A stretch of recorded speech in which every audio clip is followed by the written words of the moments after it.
தர்மபுரி சட்டப்பேரவை உறுப்பினர் சௌமியா அன்புமணி சனத்குமார் நதி பாயும் பகுதிகளில் ஆய்வு மேற்கொண்டார். பின்னர் நிருபர்களிடம் பேசிய அவர், சனத்குமார் நதி ஓடக்கூடிய பகுதிகளில் ஆய்வு மேற்கொண்டேன். இந்த பகுதிகளில் வயல்வெளிகள் இல்லை, நதி என்பது இல்லை. வத்தல் மலையிலிருந்து மழை காலங்களில் வரக்கூடிய தண்ணீர் சுமார் 46 கிலோமீட்டர் பயணித்து தென்பெண்ணை ஆற்றில் கலக்கிறது. இது துணை நதி. தற்பொழுது குட்டை போல காட்சியளிக்கிறது. 3 இடங்களில் ஆய்வு செய்தேன். தனியார் அமைப்பு அதனை சுத்தம் செய்து ஆக்கிரமிப்புகளை அகற்றி வருகின்றனர். பிளாஸ்டிக் கழிவுகள், சாக்கடை கழிவுகள் அதிகம் காணப்படுகிறது. தர்மபுரி சட்டமன்ற தொகுதியில் தர்மபுரி இங்க நகராட்சிக்கு உட்பட்ட இந்த பகுதியில நம்ம நின்று கொண்டிருக்கும் இடம் பாத்தீங்கன்னா சனத்குமார் நதி என்ற ஒரு நதி ஓடக்கூடிய இடத்துல தான் நம்ம நின்றுட்டு இருக்கிறோம். ஆனா அங்க நதி எங்க அப்படின்னு தேடுற மாதிரி தான் இருக்கு. பாத்தீங்கன்னா நதினா கொஞ்சம் பெருசாக இருக்கணும், அகலமாக இருக்கணும், ஆழமாக இருக்கணும்.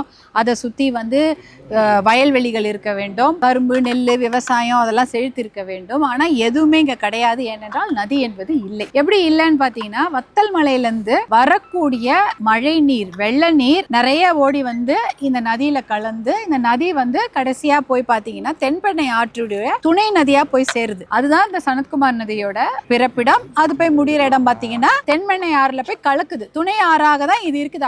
அப்பேற்பட்ட ஒரு சிறப்பு வாய்ந்த நதி சனத்குமார் ஆறு. ஆனா இன்றைக்கு அது பாத்தீங்கன்னா ஒரு குட்டை அளவு கூட கிடையாது. அது எங்க இருக்குன்னு தேடக்கூடிய நிலைமையில தான் இருக்கும். கிட்டத்தட்ட நாங்க அதோட தொடர்ந்து இன்னைக்கு நீங்களும் என்னோட தான் வந்துட்டு இருந்தீங்க, ஊடகங்களும் என்னோட தான் வந்துட்டு இருக்கிறீங்க. 3 இடத்துல வரும். 3 இடத்துலயுமே நதியை பார்க்க முடியல. ஏதோ கொஞ்சம் இடத்துல ஒரு தனியார் ஃபவுண்டேஷன் அதை சுத்தப்படுத்தி ஒரு 4 கிலோமீட்டர் 5 கிலோமீட்டர் பக்கத்துல இருக்கிற ஆக்கிரமிப்புகள்லாம் கொஞ்சம் சரி பண்ணி அப்புறம் அதை சுத்தப்படுத்தி இருக்கிறாங்க.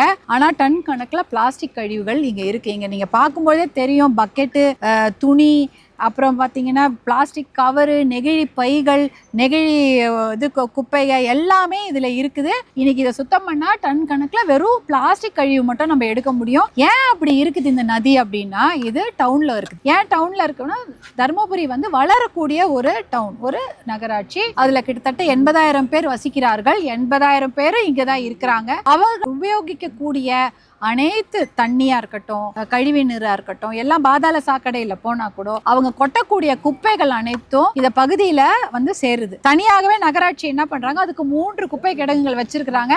கொண்டு போய் அங்க இதுல கொட்டிடுறாங்க. அது ஒரு வண்டியிலயோ லாரியிலயோ கொண்டு போய் கொட்டுறாங்க. இருந்தாலும் எல்லா இடத்துலயும் ஆக்கிரமிப்புகளும் இருப்பதனால வெறும் குப்பையா தான் இருக்கு. ஒரு இடத்துல கூட நிக்க முடியல, ஒரே துர்நாற்றம் வீசுகிறது. ஆனா பாத்தீங்கன்னா இந்த நதியில குளிச்சிருக்கிறாங்க. கரும்பு விவசாயம், நெல் விவசாயம், காய்கறிகள்லாம் பண்ணி இருக்கிறாங்க. இங்க துணி துவைச்சிருக்கிறாங்க. இந்த தண்ணியை புனித நீரா உபயோகப்படுத்தி இருக்கிறாங்க. ஆனா இன்றைக்கு பக்கத்துல கூட வர முடியாது. ஏன்னா இன்னைக்கு நம்ம பேட்டி கொடுத்துட்டு இருக்கிறோம். முதல்ல என்னன்னா, எப்ப இதை முடிப்போம்னு வெயிட் பண்றோம். ஏன் துர்நாற்றம் தாங்கவில்லை, கிளம்பணும், ஈ முக்கிது, போகணும்னு நினைக்கிறோம். அந்த அளவுக்கு அது சாக்கடையா மாறி போச்சு. நதி என்பது சாக்கடையா மாறி போச்சு.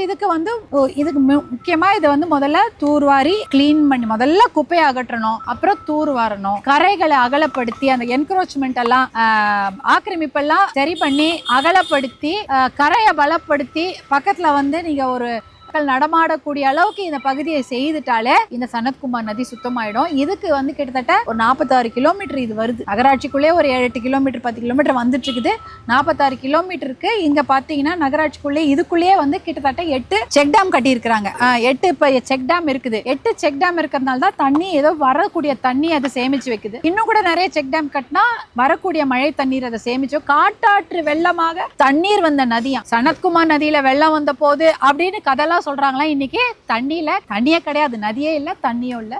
இதற்கு முக்கிய காரணம் கழிவுகளை சுத்தப்படுத்தணும். ஒரு சொல்யூஷன், அதுக்கு ஒரு தீர்வு. அடுத்து இதுல பாதாள சாக்கடையோ இல்ல அந்த கழிவு நீரை சுத்திகரிக்கப்படாமல் கலப்பது, அது ஒரு மிகப்பெரிய தவறு. அதற்காக நகராட்சியில் இப்போ டிபார்ட்மெண்ட்டில் என்ன பண்ணிட்டு இருக்காங்க, ஒரு கிட்டத்தட்ட 40% முடிவடைந்து விட்டது. சுத்திகரிப்பு நிலையம் கட்டிட்டு இருக்கிறாங்க. அது நிலையம் கட்டி அது 2 வருஷமா நடந்துட்டு இருக்கு. இன்னும் 1 வருஷத்துக்குள்ள அது நிதி ஒதுக்கீடும் ஆயிடுச்சு. அந்த நிலையத்தை சீக்கிரமாக கட்டிட்டாங்கன்னா இந்த கழிவு, அந்த பாதாள அந்த சாக்கடையை சுத்திகரிப்பு பண்ணி அதுக்கப்புறம் உள்ள தண்ணியில் விடுவாங்க. அப்படி விட்டாங்கன்னா இன்னும் அந்த குப்பை கொஞ்சம் இல்லை அந்த கழிவு நீர் துர்நாற்றம் கொஞ்சம் குறையும். முதல்ல நம்ம இந்த நதியை கிளீன் பண்ணணும். 2வது அந்த உள்ள கலக்கிற குப்பைகளை தடுக்கணும்.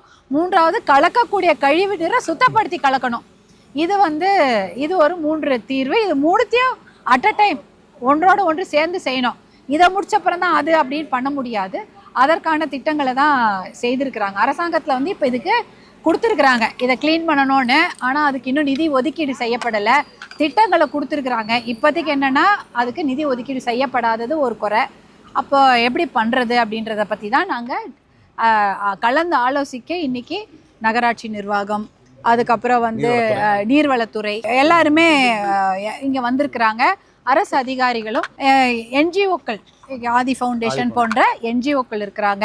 இங்கே எல்லாருமே கட்சி பாகுபாடின்றி நாங்கள் அனைவரும் இங்கே கூடியிருப்பது எதுக்குதான், தருமபுரி நகராட்சி இந்த டவுன் நல்லா சுத்தமாக இருக்கணும், இந்த தண்ணி விவசாயத்துக்கும் பயன்படணும், மக்கள் பயன்பாட்டுக்கும் இந்த தண்ணி கிடைக்கணுன்றதுக்காக இன்னைக்கு நாங்கள் இதை ஆய்வு செய்ய வந்தோம். இந்நிகழ்ச்சியின் போது மேற்கு மாவட்ட செயலாளர் வெங்கடேஸ்வரன், கிழக்கு மாவட்ட செயலாளர் அரசாங்கம் உள்ளிட்ட கட்சி நிர்வாகிகள்